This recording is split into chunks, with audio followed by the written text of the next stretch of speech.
Hi అందరికీ నమస్కారం. Karthikeya knowledge సెంటర్కి స్వాగతం. యూట్యూబ్ ఛానల్లో వీడియోస్ వింటున్న వాళ్ళందరూ కూడా సబ్స్క్రైబ్ చేసుకోండి. అదేవిధంగా వీటిని షేర్ చేయండి, 10 మందికి తెలియజేయండి. ఓకే, ఇప్పుడు మనము ఫిబ్రవరి కరెంట్ అఫైర్స్ భాగంగా 3వ క్లాస్ చెప్పుకుంటాం. సో పీడిఎఫ్లో 15వ పేజీ ఓపెన్ చేయండి. ఆంధ్రప్రదేశ్ ప్రభుత్వ నూతన విధానాలు. ఆంధ్రప్రదేశ్ ప్రభుత్వము 7 పాలసీస్ని ప్రకటించింది. ఏంటంటే ఆహార శుద్ధి, ఎలక్ట్రానిక్స్, ప్రైవేట్ పార్క్స్ విధానం, అదేవిధంగా ఇంటిగ్రేటెడ్ క్లీన్ ఎనర్జీ, పారిశ్రామిక అభివృద్ధి 4.0, drone policy 4.0, textile garments park. ఇవి 7 పాలసీస్. సో ఇది మనకు రీసెంట్గా వచ్చిన గవర్నమెంట్ తీసుకున్నటువంటి కొత్త నిర్ణయం కాబట్టి దీనిపైన పెట్టేటికి అవకాశం ఉంది. సో దీన్ని ఎలా గుర్తుపెట్టుకోవాలి, నేను కోడ్ చెప్తాను చూడండి. ఆహార శుద్ధి. సో 7 పాలసీలు ఆహార శుద్ధి గురించి ఉంది. సో నేను చెప్తున్న కోడ్ని ఒకసారి వినండి మీరు. ఒక వ్యక్తి ఆహారం తీసుకుని అంటే తినేసి ఎలక్ట్రిక్ స్కూటర్లో ఒక పార్క్కి వెళ్ళాడు. ఆ పార్క్ చాలా క్లీన్గా ఉంది, కానీ తన పక్కన పరిశ్రమలు ఉన్నాయి. ఓకేనా? సో ఇట్లా గుర్తుపెట్టుకోండి. ఒక వ్యక్తి ఆహారం తిన్నాడు, మీరే అనుకోండి. ఆహారం తినేసి ఎలక్ట్రిక్ స్కూటర్ తీసుకొని ఒక పార్క్కి వెళ్ళారు. పార్క్కి వెళ్తే ఆ పార్క్ ఎలా ఉంది? క్లీన్గా ఉంది, కానీ ఆ చుట్టుపక్కల కొన్ని పరిశ్రమలు కూడా ఉన్నాయి కొంచెం దూరంలో. సో ఇది గుర్తుపెట్టుకోండి. సో ఆహారం అన్నాను, ఆహార శుద్ధి, ఆహార శుద్ధి. రెండోది ఎలక్ట్రిక్ స్కూటర్ అన్నాను, అంటే ఎలక్ట్రానిక్స్ గుర్తుపెట్టుకోండి, ఎలక్ట్రానిక్ పాలసీ. నెక్స్ట్ పార్క్ అన్నాను. సో ప్రైవేట్ పార్క్స్ విధానం. నెక్స్ట్ క్లీన్ అన్నాను, clean energy, integrated clean energy పథకం. నెక్స్ట్ పరిశ్రమలు అన్నాను, పారిశ్రామిక అభివృద్ధి 4.0. ఈ పరిశ్రమల్లో ఏ పరిశ్రమలు అంటే డ్రోన్ పరిశ్రమలు, టెక్స్టైల్ పరిశ్రమలు అని గుర్తుపెట్టుకున్నట్ల. డ్రోన్ అన్నాను కాబట్టి drone policy 4.0. Textile garments park. 7వది టెక్స్టైల్ గార్మెంట్స్ పార్క్. ఓకే, ఈ 7 అంశాలని మనం దృష్టిలో పెట్టుకోవాలి. దీని గురించి ఇన్డెప్త్గా చూద్దాం. పేజ్ నెంబర్ 16 తీసుకోండి. మీకు ఇక్కడ మొత్తం డేటాని ఒక పట్టిక రూపంలో ఇవ్వడం జరిగింది. మొదటిది ఏం చెప్పాను? ఆహారం తీసుకుని అన్నాను, అంటే ఆహార శుద్ధి రంగం పాలసీ. ఏంటి ఆహార రంగం శుద్ధి పాలసీ అంటే దీంట్లో పెట్టుబడులు 30,000 కోట్లు, ఉద్యోగాలు 3 లక్షల ఉద్యోగాలు. ముఖ్యంగా జీడిపప్పు, కొబ్బరి, మామిడి వీటికి వేరు బోర్డులు ఏర్పాటు చేయడం. అంటే జీడిపప్పు ఉత్పత్తి, దాని మార్కెటింగ్ విధానము, దానికి సంబంధించినటువంటి దానికి ఒక బోర్డుని ఏర్పాటు చేయడం. వీటికి వేరు బోర్డులు ఏర్పాటు చేయడం, కొబ్బరికి, మామిడికి, వీటికి. దీన్ని ఎలా గుర్తుపెట్టుకోవాలి అంటే ఆహార శుద్ధి, ఆహారం అంటే 3 పూటలు తింటాం కదా మనం, కాబట్టి 30,000 కోట్లు పెట్టుబడి, 3 లక్షల ఉద్యోగాలు. అలా గుర్తుపెట్టుకోండి. ఖచ్చితంగా బిట్టాడు అడుగుతాడంటే ఈ లైన్ మీద బిట్టాడగాలనుకోండి. ఇటీవల కాలంలో ఆంధ్రప్రదేశ్ గవర్నమెంట్ ఎన్ని పాలసీస్ని ప్రకటించింది నూతన విధానాల్లో అంటే 7 పాలసీస్. నెక్స్ట్ బిట్టు ఆహార శుద్ధి రంగం పాలసీలో ఎంత పెట్టుబడి పెట్టబడుతున్నారు అడగచ్చు. లేదా ఆహార శుద్ధి రంగం పాలసీలో ఎన్ని ఉద్యోగాల కల్పన లక్ష్యంగా ఆ పాలసీ తీసుకురావడం జరుగుతుంది అని అడగచ్చు. ఆహార శుద్ధి రంగం పాలసీలో ప్రత్యేకతల భాగంగా ఏ పంటలకు వేరు బోర్డులు ఏర్పాటు చేయబడుతుంది అని అడగచ్చు. జీడిపప్పు, కొబ్బరి, మామిడి వంటి వాటికి వేరు బోర్డులు ఏర్పాటు చేయబడుతుంది. నెక్స్ట్ ఇక్కడ గరిష్టంగా ఈ బోర్డులకి 8 కోట్ల వరకు ప్రభుత్వ సాయం అందించబడుతుంది. 250 కోట్ల కార్పస్ నిధిని ఏర్పాటు చేస్తున్నారు. మరి ఆహార శుద్ధి రంగం పాలసీ పెట్టుబడి, ఉద్యోగాలు ఎలా గుర్తుపెట్టుకోవాలి? ఆహారం అంటే 3 పూట్ల తింటాం కాబట్టి 30,000 కోట్ల పెట్టుబడి, 3 లక్షల ఉద్యోగాలు. 2, 3. Okay. Next electronic sector policy secondary. ఏం చెప్పాను? ఆహారం తీసుకుని ఎలక్ట్రిక్ స్కూటర్ అన్నాం కదా. సో ఎలక్ట్రానిక్ సెక్టార్ పాలసీ రెండోది. సో ఇది 84,000 కోట్ల పెట్టుబడి, 5 లక్షల ఉద్యోగాలు. దీన్ని ఎలా గుర్తుపెట్టుకోవాలి అంటే, ఏ ఎలక్ట్రిక్ స్కూటర్ తీసుకున్నా ఈరోజు దాదాపు 84,000 రూపాయల పైనే ఉంది. సో 84,000 కోట్ల పెట్టుబడి, ఉద్యోగాలు 5 లక్షల ఉద్యోగాలను. ఇది ఎట్లా గుర్తుపెట్టుకోవాలి? ఇప్పుడు ఏ ఎలక్ట్రిక్ స్కూటర్ తీసుకున్నా 84,000 రూపాయలు ఖర్చు అవుతుంది. దానికి వారంటీ 5 ఇయర్స్ ఇస్తారని గుర్తుపెట్టుకోండి. సో 84,000 కోట్ల పెట్టుబడితో ఎలక్ట్రానిక్ సెక్టర్ పాలసీని ప్రారంభిస్తున్నారు. 5 లక్షల ఉద్యోగాలు కల్పించడం లక్ష్యంగా. దీనిలో మెగా కంపెనీస్, భారీ కంపెనీలు, ఉప భారీ కంపెనీలు అని 3 వర్గాలుగా విభజించి 40 నుంచి 45% ప్రోత్సాహం ఇవ్వడానికి మెగా కంపెనీస్కి ప్రోత్సాహం ఇస్తారు. భారీ కంపెనీలకి 35 నుంచి 40% వరకు ప్రోత్సాహం ఇస్తారు. ఉప భారీ కంపెనీలకి 30 నుంచి 35% ప్రోత్సాహం అందిస్తారు. నెక్స్ట్ 3వ పాలసీ ప్రైవేట్ పార్కుల విధానం. చెప్పా కదా, ఆహారం తీసుకుని ఎలక్ట్రిక్ స్కూటర్ ఎక్కి ఒక పార్క్కి వెళ్ళావు. సో 3వది ప్రైవేట్ పార్కుల విధానం. దీంట్లో ఏమంటే 175 నియోజకవర్గాల్లో ప్రైవేట్ పార్కులు ఏర్పాటు చేయాలి. 10 ఎకరాల లోపు నానో పార్కులు, 1000 ఎకరాలు పైన మెగా పార్క్స్. ఇక్కడ ప్రైవేట్ పార్క్స్ అంటే ఏంటంటే మనం పిల్లలు ఆడుకునే పార్కులు కాదు, ఒక ఇండస్ట్రియల్ పార్క్స్ అన్నమాట. Next 4th policy integrated clean energy విధానం. ఇది 10 లక్షల కోట్ల పెట్టుబడి, 7.5 లక్షల ఉద్యోగాలు. 10 లక్షల కోట్ల పెట్టుబడి, 7.5 లక్షల ఉద్యోగాలు. 2025-30 నాటికి మధ్య ఏర్పడేటువంటి ప్రాజెక్ట్స్ అన్నిటికీ ఇది వర్తిస్తుంది. అంటే 2025 నుంచి 30 వరకు ఏర్పడేటువంటి ప్రాజెక్ట్ అన్నిటికీ క్లీన్ ఎనర్జీ విధానం అనేది వర్తిస్తుంది. నెక్స్ట్ 5వది పారిశ్రామిక విధానం 4.0. దీనిలో 30 లక్షల కోట్ల పెట్టుబడి, ఇదే హైయెస్ట్. పారిశ్రామిక విధానం 4.0 పెట్టుబడి హైయెస్ట్, 30 లక్షల కోట్ల పెట్టుబడి, 5 లక్షల ఉద్యోగాలు. 175 పైగా పారిశ్రామిక పార్కుల అభివృద్ధి, కంపెనీలకి 10% వరకు ప్రోత్సాహం అందించడం. నెక్స్ట్ డ్రోన్ పాలసీ 1000 కోట్లతో పెట్టుబడి, 35,000 ఉద్యోగాలు కల్పించడం.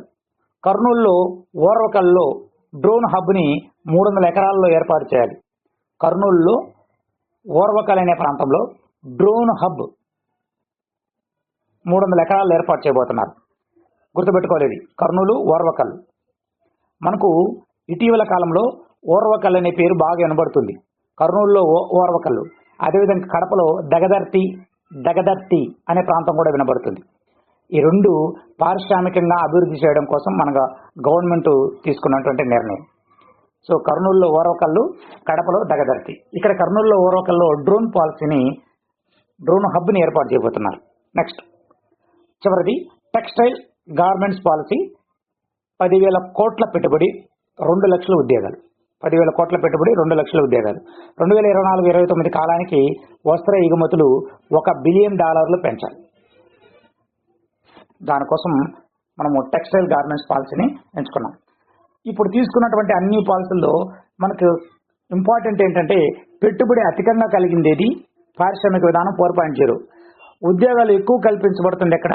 ఇంటిగ్రేటెడ్ క్లీన్ ఎనర్జీ విధానం 7.5 లక్షల ఉద్యోగాలు. సో ఇది మీరు బాగా గుర్తుపెట్టుకోవాలి.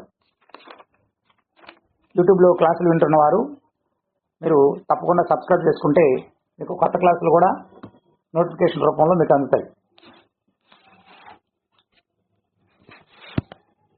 Next page number 17. Israel Hamas మధ్య కాల్పుల విరమణ ఒప్పందం. అమెరికా, ఖతర్, ఈజిప్టు వీటి యొక్క మధ్యవర్తిత్వంతో ఇజ్రాయెల్, హమాస్ వీటి మధ్య కాల్పుల విరమణ ఒప్పందం అనేది జరిగింది. దీనికి కారణం ఏంటంటే రోమీ, ఎమిలీ దమారే, డోరాన్ స్టెయిన్బెర్లు వీళ్ళు ఇజ్రాయెల్ యువతలు వీళ్ళని విడుదల చేయడంతో ఈ కాల్పుల విరమణ అనేది ఒప్పందం అనేది జరిగింది. ఇజ్రాయెల్కి హమాస్కి మధ్య కాల్పులు అనేటివి జరుగుతున్నాయి ఇటీవల కాలంలో. Okay, right. నెక్స్ట్, కెనడా ప్రధాని జస్టిస్ ట్రూడో తన పదవికి రాజీనామా చేశారు. బిట్టెట్టాడుతాడు ఇటీవల కాలంలో ఎవరు కెనడా ప్రధానిగా రాజీనామా చేశారు? Justice Trudeau. నెక్స్ట్, ఇరాన్ రాజధాని టెహ్రాన్ నుంచి మక్రాన్కు మార్పు చేస్తున్నారు. ఇరాన్ యొక్క రాజధాని టెహ్రాన్, దాన్ని మక్రాన్కు మార్పు చేస్తున్నారు. మక్రాన్ అనే ఇంకొక ప్రాంతానికి దాన్ని మార్పు చేస్తున్నారు. నెక్స్ట్, కాబట్టి ఇరాన్ రాజధాని ఏది ఇప్పుడు? మక్రాన్ గుర్తుపెట్టుకోవాలి. పనామా కాలువ. పనామా కాలువ అంటే మనకు అందరూ తెలుసు, అట్లాంటిక్ మహాసముద్రాన్ని పసిఫిక్ మహాసముద్రాన్ని కలిపే ప్రాంతం పనామా కాలువ. అట్లాంటిక్ మహాసముద్రం, పసిఫిక్ మహాసముద్రం. ఇప్పుడు మీకు వరల్డ్ మ్యాప్ గుర్తుంటుంది, ఉత్తర అమెరికా, దక్షిణ అమెరికా. ఈ ఉత్తర అమెరికా, దక్షిణ అమెరికా మధ్య జాయింట్ చేస్తూ ఉన్నటువంటి భూభాగం ఇటువైపు ఉన్నటువంటి కుడివైపున ఉన్నటువంటి అట్లాంటిక్ మహాసముద్రాన్ని, ఎడమవైపున ఉన్నటువంటి పసిఫిక్ మహాసముద్రాన్ని అది వేరు చేస్తుంది. అక్కడ పనామా కాలువని తవ్వారు. 1977 అమెరికా అధ్యక్షుడు జిమ్మీ కార్టర్ ఆయన ఏం చేశాడంటే ఒక సంతకం చేసి దాన్ని పనామా దేశానికి ఇచ్చేశాడు. 1999 డిసెంబర్ 31 నుంచి పనామా దేశం ఈ కాలువని నిర్వహిస్తుంది. ఏంటి ఆ నిర్వహణ అంటే, అక్కడ ఏర్పడినటువంటి పూడికల్ని తీయడం, షిప్పుల్ని ఈ అట్లాంటిక్ మహాసముద్రం నుంచి పసిఫిక్ మహాసముద్రానికి వెళ్ళడానికి అనువుగా వాళ్ళు టోల్ వసూలు చేసుకోవడం, ఇవన్నీ వాళ్ళ పని. మరి ఇది వార్తల్లోకి ఎందుకు వచ్చింది ఇప్పుడు అంటే, డొనాల్డ్ ట్రంప్ ఎవరైతే ఇటీవల కాలంలో అమెరికా అధ్యక్షుడిగా ఎన్నికయ్యారో ఆయన ఒక హెచ్చరిక జారీ చేశాడు. పనామా కాలువని పనామా దేశం నుంచి అమెరికా స్వాధీనం చేసుకోబోతుంది అనే హెచ్చరిక జారీ చేశారు. దీనివల్ల ఏమవుతుందంటే పనామా దేశానికి ఆదాయం తగ్గిపోతుంది. ఒక రకంగా పనామా దేశం పైన హుకుం జారీ చేయడం లాంటిది. ఓకే, మనకు బిట్టి ఎలా అడుగుతాడు అంటే, పనామా కాలువ ఎవరి ఆధీనంలో ఉంది? ప్రజెంట్ పనామా దేశ ఆధీనంలో ఉంది. ఎప్పుడు దాన్ని పనామా దేశానికి అప్పగించడం జరిగిందంటే 99 డిసెంబర్ 31. ముఖ్యంగా మీకు డిఎస్సి ఆస్పిరెంట్స్ కి పనామా కాలువ ఈ ఏటి మధ్య ఉంది అని అడుగుతాడు. ఉత్తర అమెరికా, దక్షిణ అమెరికా మధ్య అట్లాంటిక్ పసిఫిక్ మహాసముద్రాన్ని కలిపే ప్రాంతం అది. రైట్. నెక్స్ట్, జర్మనీ అధ్యక్షుడు Frank Walter. Next, page number 18. Schengen వీసాలు ఉన్నాయి. షెంజన్ వీసాలు ఏంటంటే 29 యూరోపియన్ దేశాలు కలిసి 90 రోజులు ఆ దేశాలలో పర్యటించడం కోసం ఇటు ఒకే వీసా అనుమతితో ఆ 29 దేశాలని పర్మిషన్ దొరుకుతుంది అనమాట. ఈ షెంజన్ వీసాల ద్వారా 29 యూరోపియన్ దేశాల సమాఖ్య కలిసి 90 రోజులు ఆ దేశాల్లో పర్యటించడం కోసం విడుదల చేసేటువంటి వీసాని షెంజన్ వీసా అంటారు. ప్రస్తుతం ఈ దేశాల సరసన ఈ షెంజన్ వీసాలు జారీ చేసేటువంటి 29 దేశాల సరసన రుమేనియా, బల్గేరియా దేశాలు కూడా చేరాయి. దీంట్లో చేరాయి, ఈ యూరోపియన్ కంట్రీస్. నెక్స్ట్, బురకా నిషేధించినటువంటి 7వ యూరోపియన్ దేశం స్విట్జర్లాండ్. ఇండియన్స్ కు రష్యా వీసా ఫ్రీ ఎంట్రీ అవకాశం కల్పించింది. ఇది 2025 నుంచి అమల్లోకి వస్తుంది. ఇండియన్ పర్యాటకులకు ఇది అనుకూలంగా ఉంటుంది. అంటే వీసా ఫ్రీ ఎంట్రీ అంటే వీసా లేకుండా ఫ్రీ ఎంట్రీ అనమాట. వీసా మనం అప్లై చేసుకుని ఆ దేశం పర్మిషన్ ఇస్తే మనం వెళ్తాం. సో వీసా ఫ్రీ ఎంట్రీ అవకాశం రష్యా కల్పించింది. బిట్టెట్టాడుతాడు, ఇండియాకి ఇటీవల కాలంలో వీసా ఫ్రీ ఎంట్రీ కల్పించింది ఏ దేశం? Russia. Next, very important bit, అంతర్జాతీయ అంశాల్లో వెరీ ఇంపార్టెంట్ బిట్. అంతర్జాతీయ అంశాలు చదివేటప్పుడు మనకు జాతీయ అంశాలు, అంతర్జాతీయ అంశాలు, రాష్ట్ర అంశాలు, పర్యావరణం సంబంధించిన అంశాలు, క్రీడా అంశాలు, ఇవన్నీ కూడా ఇంపార్టెంట్. అవార్డులు, వార్తల్లో వ్యక్తులు ఇవన్నీ కూడా మనం చదువుకోవాలి. నేను చెప్తున్నది వరుసగా చెప్పుకుంటూ వచ్చేస్తున్నాను, ఒక పాయింట్ ఇవ్వడం లేదు. కానీ వస్తే ఒకేసారి అంతర్జాతీయ అంశాలన్నీ చెప్పడానికి ప్రయత్నం చేస్తున్నాను. ఇక్కడ అంతర్జాతీయ అంశాలు చదివేటప్పుడు మీరు కంగారు పడాల్సిన అవసరం లేదు. ఏదైతే భారతదేశానికి రిలేటెడ్గా ఉంటాయో అవి ఖచ్చితంగా ఫోకస్ చేయాలి. రైట్. ఇప్పుడు క్వాడ్ దేశాల గురించి చెప్పుకున్నాం. క్వాడ్ దేశాలు, క్వాడ్ అంటే అర్థం ఏంటంటే క్వాడ్రిలేటరల్ సెక్యూరిటీ డైలాగ్ అని అర్థం. Quadrilateral security dialogue. మరి ఈ దీంట్లో 4 దేశాలు సభ్యత్వం కలిగి ఉన్నాయి క్వాడ్ దేశాలుగా. ఏంటంటే ఇండియా, జపాన్, యుఎస్ఏ, ఆస్ట్రేలియా. ఓకేనా? ఇండియా, జపాన్, యుఎస్ఏ, ఆస్ట్రేలియా ఇవి క్వాడ్ దేశాలు. ఎందుకు ఏర్పడ్డాయంటే చైనాకు కళ్ళెం వేయడానికి. అంటే ఏంటి? 2017లో ఇవి ఏర్పాటు చేసుకున్నాయి. 2005 నుంచి దాదాపు 2005 నుంచి ఇప్పటికి 20 సంవత్సరాలైంది. అప్పటి నుంచి అవి కార్యకలాపాలు నిర్వహించుకుంటూ వస్తున్నాయి. మరి 2017లో అధికారికంగా ఏర్పడ్డాయి. అసలు ఏంటి ఈ చైనా కళ్ళి వేయడం అంటే ఏంటంటే, చైనా ఏం చేస్తుందంటే ఏవైతే పెద్ద దేశాలు ఉన్నాయో జపాను, యుఎస్ఏ, ఆస్ట్రేలియా, ఇండియా ఇట్లాంటి దేశాలు ఏవైతే ఉన్నాయో వాటికన్నా ఇది గొప్ప దేశం అవ్వాలనే ఉద్దేశంతో చిన్న చిన్న దేశాలకి అప్పులు ఇచ్చి ఆ దేశాలలో పెట్టుబడులు పెట్టినట్టుగా చూపించి ఆ దేశాలపైన అజమాయిషీ నిర్వహించి ఆ సముద్ర జలాలు మొత్తము దాన్ని ఆక్యుపై చేయడము, ఆ ప్రాంతంలోకి వేరే దేశాలని రానియకుండా చేయడం. ఏమంటే మా హక్కు ఉంది. ఇప్పుడు ఉదాహరణకి శ్రీలంకలో పెట్టుబడి పెడుతుంది. అటువైపు శ్రీలంక పెట్టుబడి పెట్టడం, చైనా ఏం చెప్పినా శ్రీలంక వినాలి. సో అటువైపుకి వేరే ఏ దేశం రానియకుండా చేయడం, అదేవిధంగా మారిషస్లో పెట్టుబడి పెట్టడం, అటువైపుకి రానియకుండా చేయడం, ఇలా చేస్తూ ఉంటుంది. అందువల్ల మిగతా దేశాలు సఫర్ అవుతున్నాయి. దానికి ముఖ్యంగా ఇండియా, జపాన్, యుఎస్ఏ, ఆస్ట్రేలియా కలిసి క్వాడ్ కూటమిగా ఏర్పడ్డాయి. క్వాడ్ కూటమిగా ఏర్పడి మీరు ఒకసారి వరల్డ్ మ్యాప్ కానీ చూసినట్లయితే అమెరికా, జపాన్ పసిఫిక్ మహాసముద్రానికి అటు ఇటుగా ఉంటాయి. నెక్స్ట్ ఆస్ట్రేలియా కింది భాగంలో ఉంటుంది. ఇండియా ఇటువైపు హిందూ మహాసముద్రానికి దగ్గరగా ఉంటుంది. ప్రపంచం మొత్తం కూడా ఎక్కువగా సముద్రం ద్వారా వ్యాపారం జరగడం, సముద్రం ద్వారా రవాణా జరగడం అంతా కూడా పసిఫిక్ మహాసముద్రం, హిందూ మహాసముద్రంలో ఎక్కువగా జరుగుతుంది. మరి వాటిపైన కన్నేసినటువంటి చైనా ఏం చేస్తుందంటే ఆ రెండింటిని తాము గుప్పిట్లోకి తీసుకోవడానికి ప్రయత్నం చేస్తుంది. దానికి విరుగుడే అందుకే చైనాకు కళ్ళెం వేయడానికి అనే పదం వాడడం జరిగింది. రైట్. ఇక్కడ మీకు బిట్టాట అడుగుతాడు అని అంటే క్వాడ్ సభ్య దేశాలు ఏవి? America, Japan, Australia, India. ఓకేనా? రైట్. ఎప్పుడు ఏర్పడ్డాయి? 2017లో ఏర్పడ్డాయి. Next topic, very very important topic. Look at page number 19. 19వ పేజీ చూసుకోండి ఒకసారి. బ్రిక్స్ సదస్సు. ఇది ఒకసారి మీరు చూసుకోవాలి. బ్రిక్ పేర్లోనే ఉంది. బి అంటే బ్రెజిల్, ఆర్ అంటే రష్యా, ఐ అంటే ఇండియా, సి అంటే చైనా, ఎస్ అంటే సౌత్ ఆఫ్రికా. 2009వ సంవత్సరంలో బ్రెజిల్, రష్యా, ఇండియా, చైనా కలిసి ఒక కూటమిగా ఏర్పడ్డాయి. అదే బ్రిక్ అయింది.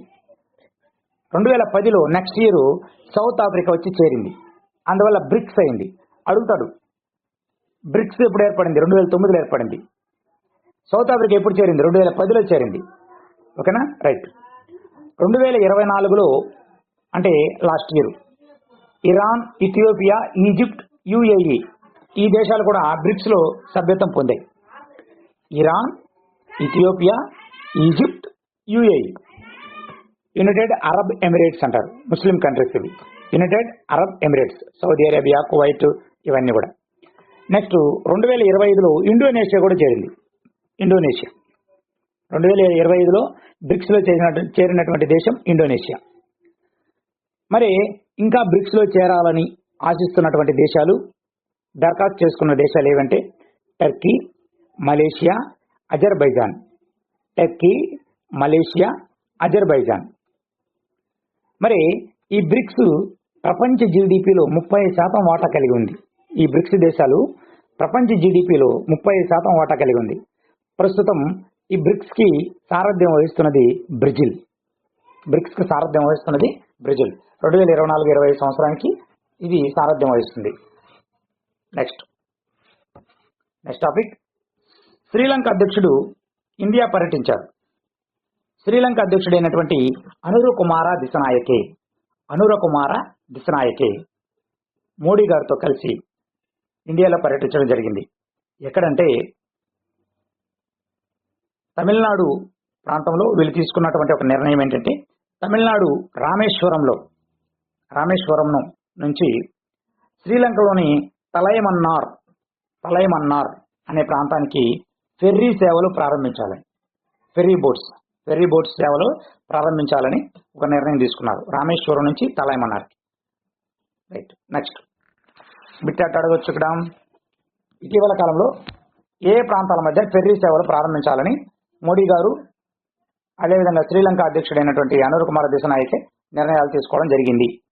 రామేశ్వరం నుంచి తలైమన్నార్కి. అంతే.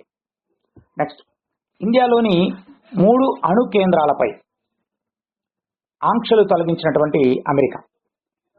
అణు కేంద్రాలపై ఆంక్షలు పెట్టేది అమెరికానే, తొలగించేది కూడా అమెరికానే. అంటే అక్కడ జరుగుతున్న రీసెర్చ్ను బట్టి ఆంక్షలు పెడుతుంది. అక్కడ రీసెర్చ్లో ఎటువంటి ఇబ్బందులు లేవు, మానవాళికి సంబంధించిన వ్యతిరేక విధానాలు ఏమి లేవు అని తెలుసుకుంటూ ఆంక్షలు అనేవి తొలగించేస్తారు. అంటే కేవలం వాళ్ళు అభివృద్ధి కోసం, విద్యుత్ కోసం మాత్రమే అణు కేంద్రాలు ఏర్పాటు చేసుకున్నారు, బాంబులు ఏమీ తయారు చేయడం లేదు అని అనిపించిన తర్వాత వాటిపైన ఆంక్షలు తొలగిస్తారు. మరి అలాంటి 3 అణు కేంద్రాలపై అమెరికా ఆంక్షలు తొలగించింది మన ఇండియాలోని ప్రాంతాలు. ఇంపార్టెంట్ బిట్ అవేంటంటే, మహారాష్ట్రలో 2 ప్రాంతాలు, తమిళనాడులో 1 ప్రాంతం.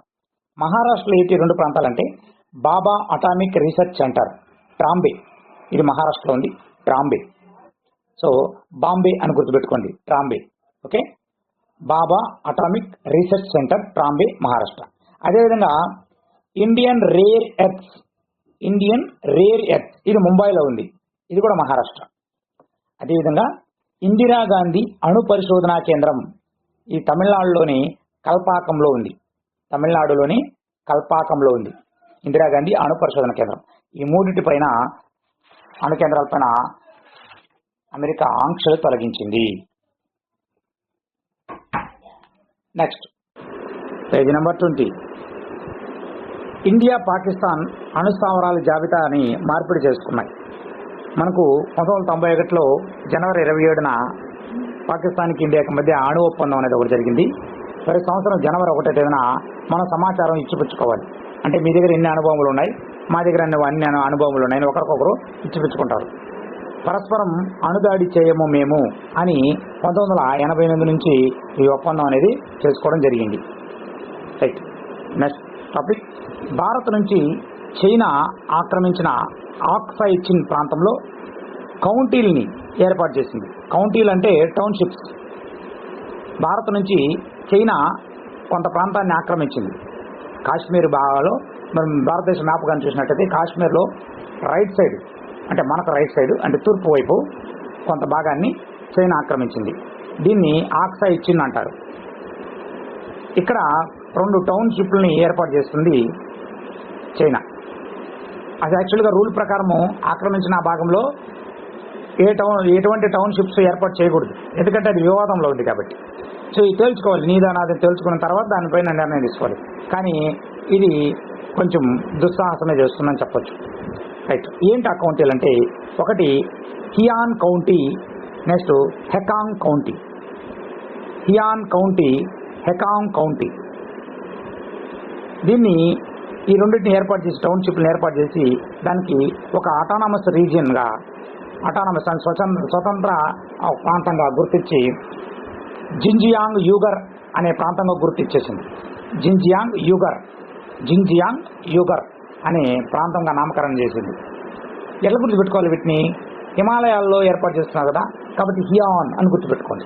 హిమాలయాలు హియాన్ కౌంటీ. ఓకేనా?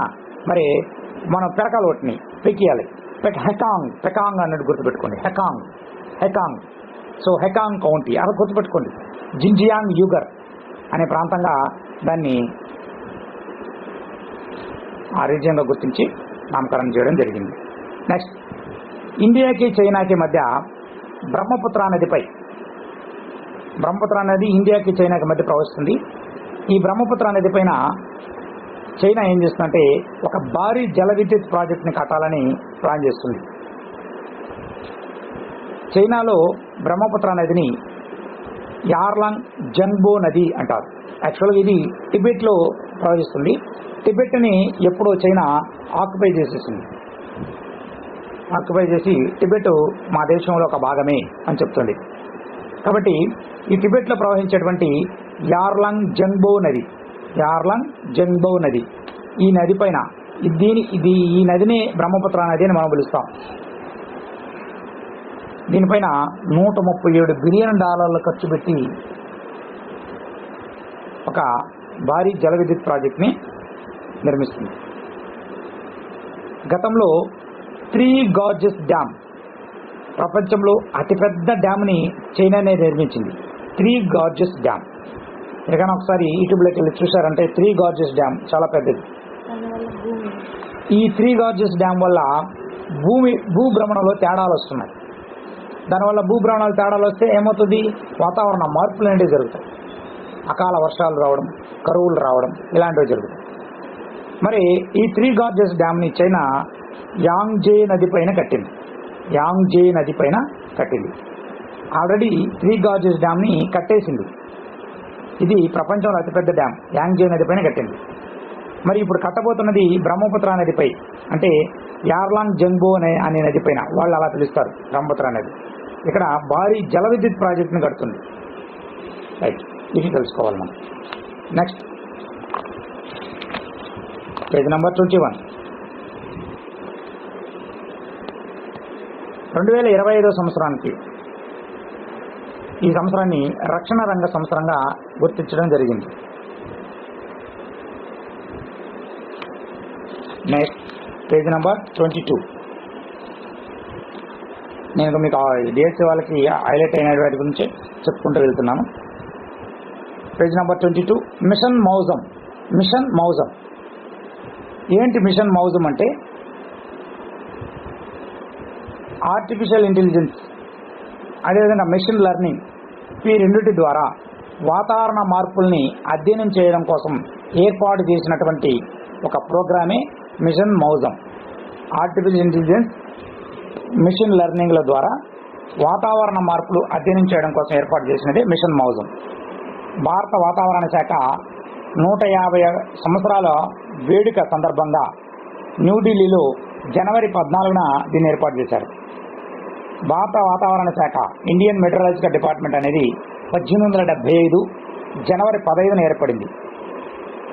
ప్రపంచంలో 3వ అత్యున్నత వాతావరణ విభాగం భారత వాతావరణ విభాగం. మరి దీనికి సంబంధించి IITM Pune, Indian institute of tropical meteorology, IITM అంటే Indian institute of tropical meteorology, వాళ్ళు క్లౌడ్ ఛాంబర్ని ఏర్పాటు చేశారు. ఇక్కడ మీకు బిట్ ఎలా అడుగుతాడంటే, మిషన్ మౌజం అనేది దేనికి సంబంధించింది? వాతావరణ మార్పుల అధ్యయనానికి సంబంధించింది. ఈ వాతావరణ మార్పుల అధ్యయనం ఎలా చేస్తారు? ఆర్టిఫిషియల్ ఇంటెలిజెన్స్ ద్వారా, అదేవిధంగా మెషిన్ లెర్నింగ్ల ద్వారా అధ్యయనం చేస్తారు. రైట్. నెక్స్ట్ టాపిక్, భారత్ సముద్ర తీరం. ఇటీవల కాలంలో భారత్ యొక్క సముద్ర తీర కొలతలు అనేటివి, కొత్త గణాంకాలు అనేవి విడుదలైనవి. టోటల్గా 11,098.81 కిలోమీటర్లు భారత సముద్ర తీరం ఉంది. అత్యధికము గుజరాత్ ఉంది, సెకండ్ ప్లేస్లో తమిళనాడు ఉంది, మూడో ప్లేస్లో ఆంధ్రప్రదేశ్ ఉంది. ఆంధ్రప్రదేశ్ 1053.07 కిలోమీటర్లు, గుజరాత్ 2340.62 కిలోమీటర్లు. గుర్తుపెట్టుకోవచ్చు, 2, 3, 4 వరుసగా ఉన్నాయి నంబర్లు, 2, 3, 4, 0. రైట్, ఇలా గుర్తుపెట్టుకోండి. అండమాన్ నికోబార్ దీవులు అంటే కేంద్రపాలిత ప్రాంతాలతో కలిపితే అయితే ఫస్ట్ అండమాన్ నికోబార్ దీవులు వస్తాయి, తీరరేఖ ఎక్కువ ఉండేది. Second Gujarat, third Tamil Nadu, fourth Andhra Pradesh. గత క్లాసులో కూడా మనం చెప్పుకోవడం జరిగింది. రైట్. నెక్స్ట్, 2024 సార్వత్రిక ఎన్నికల రిపోర్ట్ అనేటివి విడుదలవ్వడం జరిగింది. అంటే పోలింగ్ మనకు ఎవరు గెలిచారనేది తెలుసు, పోలింగ్ ఎలా జరిగింది అనే దానిపైన సార్వత్రిక ఎన్నికల report election commission of India విడుదల చేస్తుంది. ఏంటంటే దాదాపు 97.97 కోట్ల మంది ఓటర్లుగా నమోదవడం జరిగింది. దీనిలో పోలింగు అస్సాం దుబ్రీ నియోజకవర్గంలో అత్యధిక పోలింగ్ అనేది జరిగింది. అత్యల్పము జమ్మూ కాశ్మీర్ శ్రీనగర్లో అత్యల్ప పోలింగ్ అనేది జరిగింది. మరి ఉత్తరప్రదేశ్లో అత్యధికంగా 1.62 లక్షల పోలింగ్ స్టేషన్స్ని ఏర్పాటు చేయడం జరిగింది. నెక్స్ట్ మనకు ఇంపార్టెంట్ అయినది ఎడ్యుకేషన్ డిపార్ట్మెంట్కి నో డిటెన్షన్ విధానం దీన్ని రద్దు చేశారు. ఏంటి డిటెన్షన్ విధానం అంటే? డిటెన్షన్ విధానం అంటే ఏంటి? పరీక్షలు పెట్టకుండా, ఒకవేళ పెట్టినా వాటిని పరిగణలోకి తీసుకోకుండా, ఒక క్లాస్ నుంచి ఇంకో క్లాస్కి హాజరును బట్టి ప్రమోట్ చేయడమే డిటెన్షన్ విధానం. నో డిటెన్షన్ విధానంలో ఏం జరుగుతుంది? ఇప్పుడు ఎలా చేస్తున్నాము? 5th క్లాస్ వరకు చదువుతాడు, ఆటోమేటిక్గా 6th ప్రమోట్ చేసేస్తాం. అట్లా 10th క్లాస్ వరకు వెళ్ళిపోతాడు. వాడు 10thలో ఫెయిల్ అయినాడు అనుకో, మళ్ళీ ఇంటర్కి వెళ్ళలేడు. ఇది నో డిటెన్షన్ విధానం. దీన్ని రద్దు చేస్తున్నాం. దీన్ని రద్దు చేయడం వల్ల ఏమవుతుందంటే 5వ తరగతి ఫెయిల్ అయితే మళ్ళీ 5వ తరగతి చదవాల్సి ఉంటుంది. వాడు 6 ఫెయిల్ అయితే మళ్ళీ 6 చదవాల్సి ఉంటుంది. 7 ఫెయిల్ అయితే సేమ్ క్లాస్ మళ్ళీ చదవాల్సి ఉంటుంది. సో దీన్ని అన్ని క్లాసులకు కాకుండా 5, 8 తరగతులకు తీసుకురావడం జరిగింది. ఎన్ఈపిలో 5వ తరగతి, 8వ తరగతి, 12th క్లాసు చాలా కీలకమైనది. ఎందుకు చెప్తున్నానంటే మనకు ఎన్ఈపి 2020 ఏం చెప్తుందంటే 5, 3, 3, 4 అని చెప్తుంది ఫార్ములా. 5 అంటే తెలుసు మనకు, baby class, LKG, UKG, first standard, second standard, ఈ 5 క్లాసులు.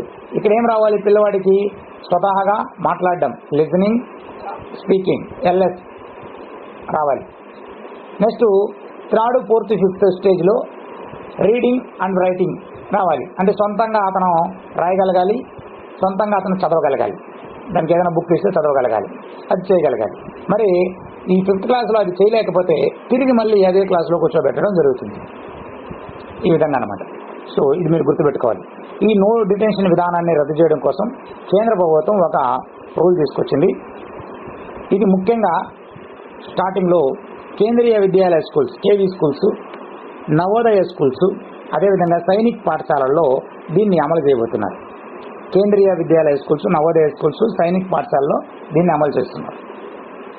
ఈ ఇయర్ నుంచే 2025-26 బ్యాచ్ నుంచే దీన్ని అమలు చేస్తున్నారు. Next page number 24. పాంగోలిన్లో కొత్త జాతిని గుర్తించారు. ఇండో బర్మాస్ పాంగోలిన్, ఇది మ్యాన్ ఇన్ ఇండో బర్మానికా జాతికి చెందింది ఒక జీవి. పాంగోలిన్లో ఒక కొత్త జీవిని గుర్తించడం జరిగింది. జువాలజికల్ సర్వే ఆఫ్ ఇండియా ఈ విషయాన్ని మనకు వెల్లడి చేసింది. అరుణాచల్ ప్రదేశ్, అస్సాం, నేపాల్, భూటాన్, మయన్మార్ ఈ ప్రాంతాలలో మనకు ఈ జీవి అనేది కనబడడం జరుగుతుంది. ఇండో బర్మిస్ పాంగోలిన్ దాని పేరు. మ్యానిస్ ఇండో బర్మానికా ఈ జీవజాతి కొత్తగా గుర్తించడం జరిగింది.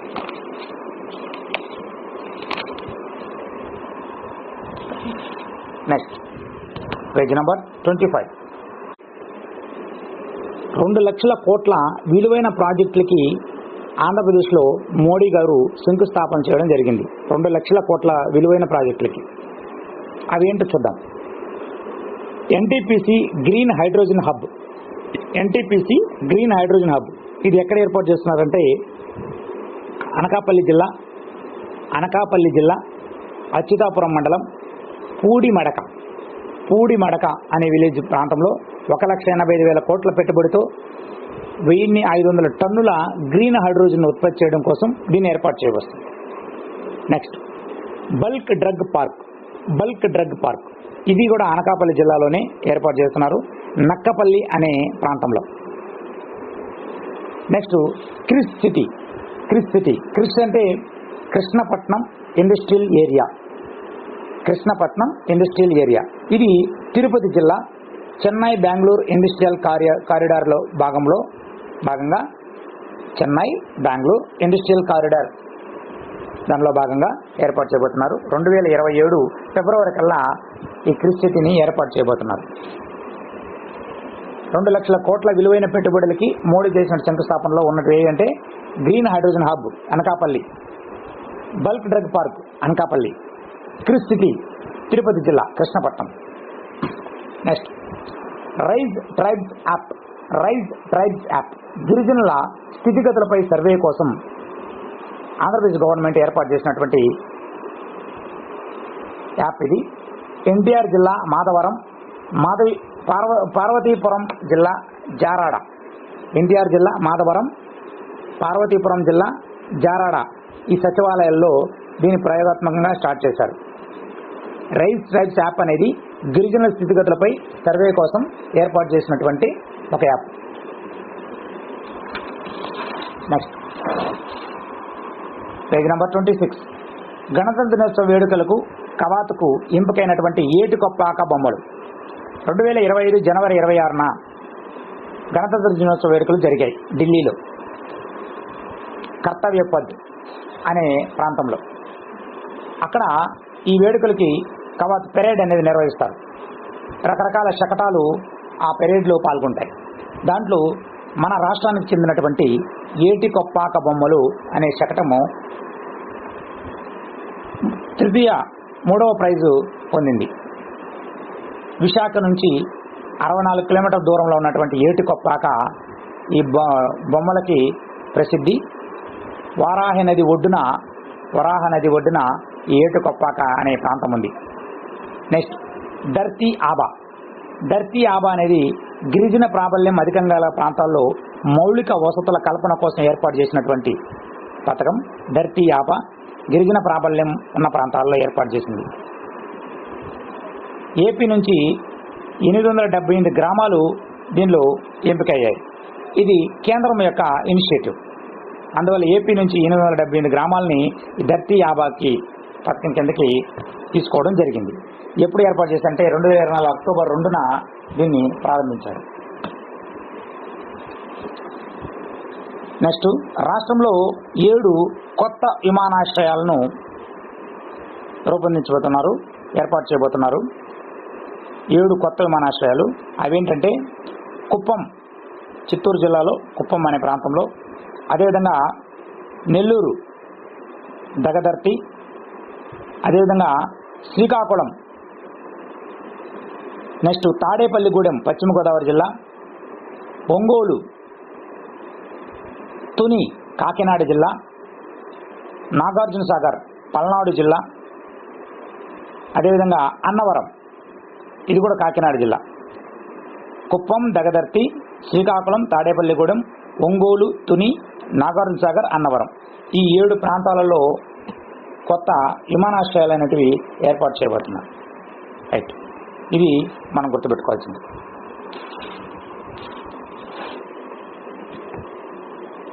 Thank you very much.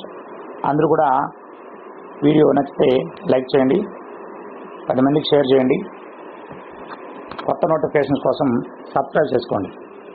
Thank you very much.